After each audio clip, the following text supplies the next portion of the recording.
Good morning. My name is Peter Galbraith. Today, February 14th, 2019, we welcome Frances Thacker. Frances has been a resident of Glendale for many years, 67 in fact. She's going to share stories about the Salvation Army camp and ladies who lived in her neighborhood. Thank you. The Salvation Army camp was across the street from my house. I don't know what year Glendale bought it, but we used to go and play with the kids at the camp. And then there was this old merry-go-round that was on this last, I guess you would call, it was old. And we would play with that thing. There'd be dirt down on the floor, on the ground. We'd come home dirty. And then after they disbanded the camp, when Glendale bought it, we had all the old buildings to play in. And we played in the cafeteria. And we didn't play in the church in the back, because that was for the older kids. And then there was always some older kid that was looking after us. They didn't want anything to happen to us. And one of the kids, I hate to tell you this, older kid, later on in life, he got in a lot of trouble. But, I mean, that was our thrill for the day, just to run over to the park. And then you had all the you had peach trees, and you had pear trees and apple trees over there. And you had the swings and the seesaw. And then after Glendale got it, they used to try to keep the merry-go-round going, but a lot of times it got broken. And then we would ride our bicycles over there because it had a driveway. We spent a lot of days over there. And then after I grew up and my kids were young and they had their bicycles, they spent a lot of time over there in the playground. Now, was this playground on Washington Avenue? Yes. It's known as Washington Park now. It was just a great place for a kid. I mean, they had a swimming pool, but Glendale didn't open the swimming pool. So we would go in the pool, and some of the bigger kids, they made a raft. So I remember one day I was trying to get in the raft, and I fell in the water that was in there. But like I said, we had a lot of fun in those old buildings. There was two standing, the cafeteria and the church. And then I think there was 3 old houses that the village tore down when they got it. So we only had the cafeteria and the church. But it was so fun. So I remember that, and then somebody would make grass houses, just a little outline, and play in our little houses. And then there was a lot of trees back then. There's not any now, so we pick up the pine cones, the needles, and pretend like that's our dinner, and find something you put a plate on and stuff. But just riding our bicycles over there every day and have fun, especially in the summertime. Welcome to Section 2. Frances will share stories about her mother, grandmother, friendship of neighbors, and her doll collection. These stories were recorded on February 14th, 2019. My mother was a hairdresser, and she had clients all over Glendale, Woodlawn. I think she had some in Lincoln Heights. But her clients in Glendale, the ladies, they didn't work. There was some ladies that did work. They would always take me out because my mother worked from Sunday, Monday, Tuesday. So she didn't work during the weekends. She had to work. So they would take me to either church picnics, or we went to Houston Woods one time. I remember going there and going in the lake swimming. And then they would also take me to pick out Barbie doll. Barbie was the best thing. I got the second Barbie doll that came out. I still got it to this day. And they would take me bowling. They had their own kids, and so we would all, their kids are still around here. I know one mother, her daughter lives across the tracks. But we really had, everybody took care of each other, and they don't do that nowadays. Then, well, see, there was only about 4 Catholic families on the block. So on Sunday, when the other kids had to go to church all day, I was at home all day, so I didn't have anybody to play with on Sunday. But we had a good time. I had all these dolls, and I still do. What was your favorite doll? Did you have just a general collection of particular dolls? Shirley Temple. I had a shopping doll, the ballet doll. I was the only child. Oh, you were, so had a lot then. I had a lot of dolls. And dressed them up in their clothes, and my grandmother was a seamstress, and she would sew clothes for the dolls. Mm-hmm. And I still have some of the clothes that she sewed for my dolls. Two skirts made by Frances's grandmother, Frances Antonio Howard, are pictured. One is a made-for-Christmas skirt for an 18-inch doll. The sundress has the wording on it, "A Waverly bonded fabric, Candlewood registered." Frances believes the doll clothes were made in the early 60s. Part 3 of Frances Thacker's talk, recorded on February 14, 2019, shares her memories of friends, relatives, and neighbors in Glendale, Ohio. She makes reference to churches and the original Tri-County Mall, featuring a Kresge store and a Kroger supermarket. Listen to what Frances has to say.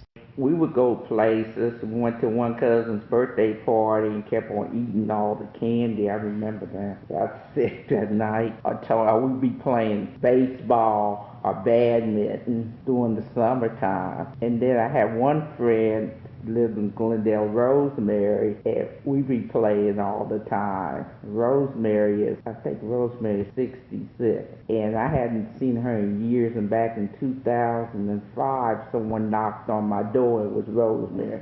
So we've been, I want to say, together ever since. Wonderful. And I'm trying to think of all the other people. Then when they built Hollydale, and people from Glendale didn't move up to Hollydale.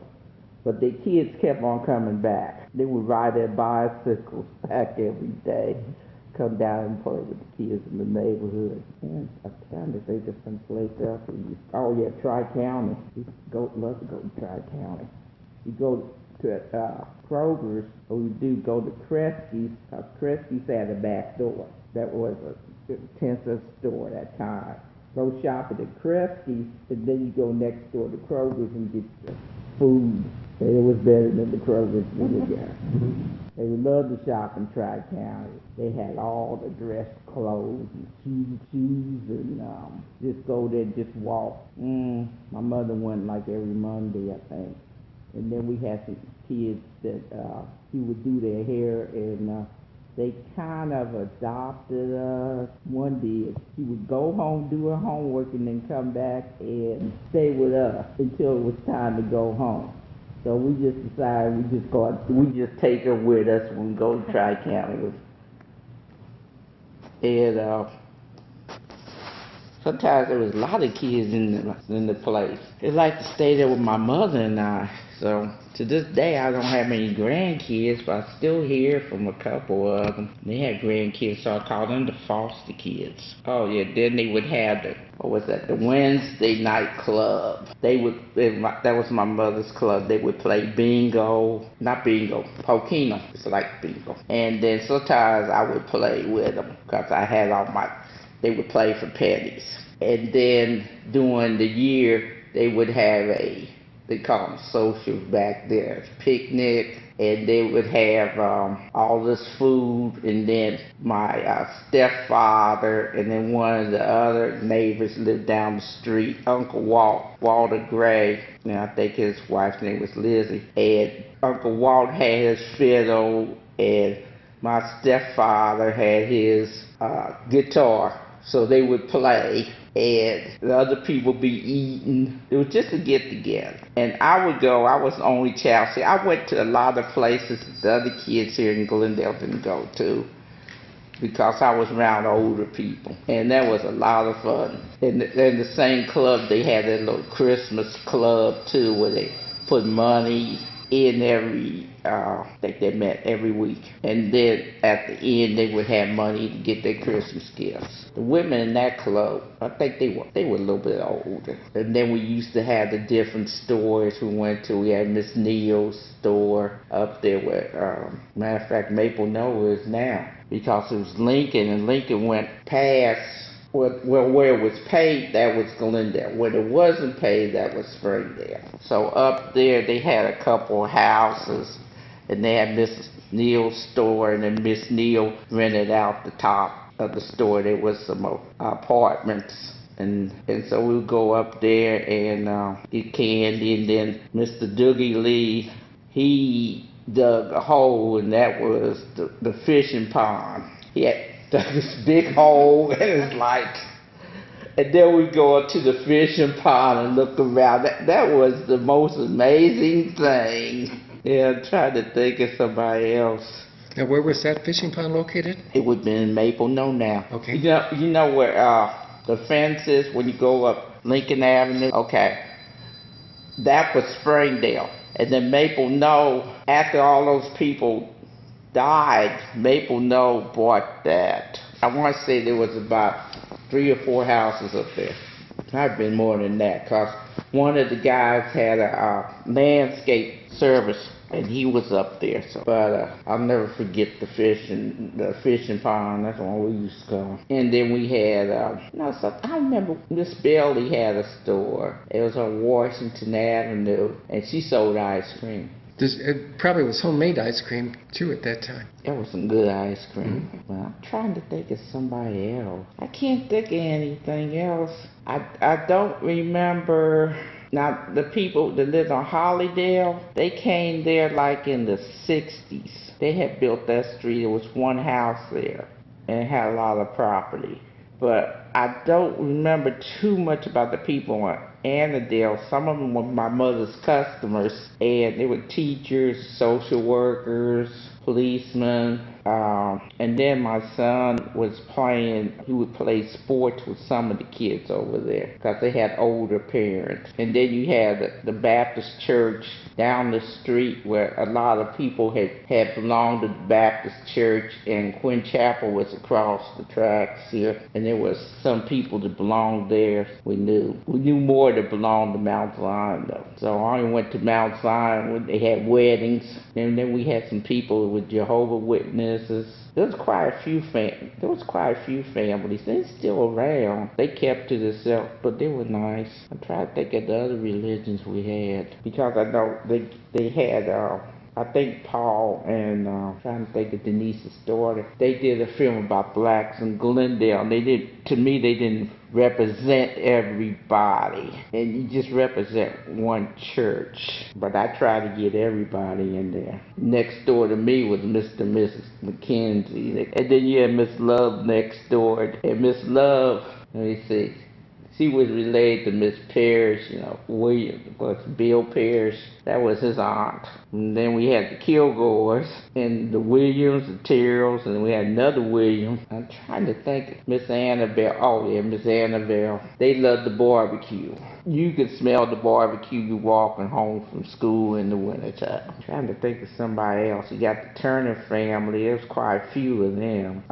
They're still around. They had their big reunion every year. And you had the Reeds. They had a lot of kids. And Mr. Bright, he still got some kids around. I'm trying to think of anybody up the street from me. Well, the only thing I can tell you, it was, I think, a close neighborhood. And if you needed help or if someone passed away, then, they would bring food and they would help you. I think it's just, we miss the old folks, because today, the younger people, all they do is think about themselves. They don't want to help anybody. Well, Frances, this has really been very interesting talk. Thank you very much for sharing your thoughts with us. Oh, you're welcome.